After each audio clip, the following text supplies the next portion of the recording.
Today we're going to talk about Ulrich Dürer and his owl painting. We're going to start an owl painting today. We'll begin by sketching an owl. You want to make a circle on your paper.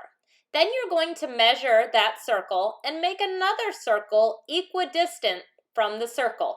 They should be about the same size.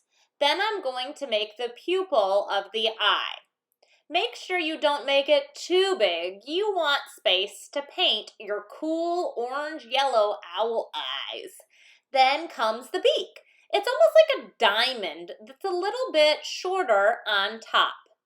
Then I'm going to loosely sketch around the beak and the eyes, and I will make a line from the head shape there that goes to the bottom of the page. This will turn into my owl's body. If the owl you are drawing has any really big features, like the horns on the great horned owl, you can sketch in that shape really generally, but don't spend a lot of time adding texture right now. We will be painting texture. Now we want to do a watercolor wash. That's a really light value, meaning a lot of water. I'm just putting the color onto my owl. It does not need to be realistic in color. It could be a blue or pink owl. If at any point you get too much paint, maybe your paint is too dark like mine was there, you just add some water and spread that.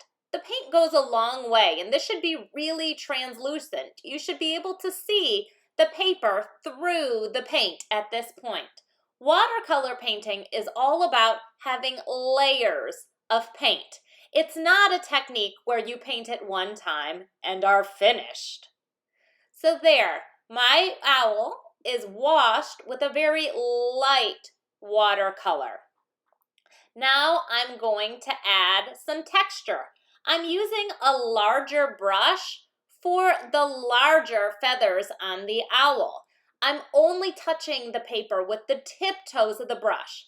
For small areas, I'm using a really small brush, and I'm being so delicate with the paintbrush. It's just tiptoeing, tickling on my paper. It's like a ballet dancer. Ballet dancers don't booty scoot across the stage, so don't you do any booty scooting with your paintbrush. You will get yucky big lines if you do that, and they will not resemble feathers of an owl. And you're going to continue to work this way, paying close attention to the direction of the feather. If you make the lines going all over the place, it's going to look more like a cactus and less like an owl. Then finally, I'm loosely making lines around the outside of my owl. An owl doesn't really have a definite line. Those beautiful feathers kind of wisp into the space around it. If you want to add a little white at the end, you can do that. It's hard to keep your paper white with watercolor. Now I'm going to outline around my eyes with black. This is very delicate. I am using the thinnest line that I possibly can.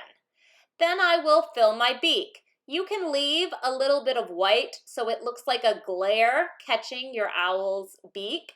That always looks cool. And then you're going to fill in the pupil of the owl. You again can leave a little dot to show where the light hits. Then we're going to be using yellow and orange on the eyes. Finally, to fill our backgrounds, we'll use paint sticks. We're going to make circles in the background and then do a wash of water to blend it. The end result is really beautiful. Look at all the detail this student added in the eyes. You can see the orange ring around the outside and then that yellow ring around the pupil. Look at the variation in line and all of the texture these beautiful owls have.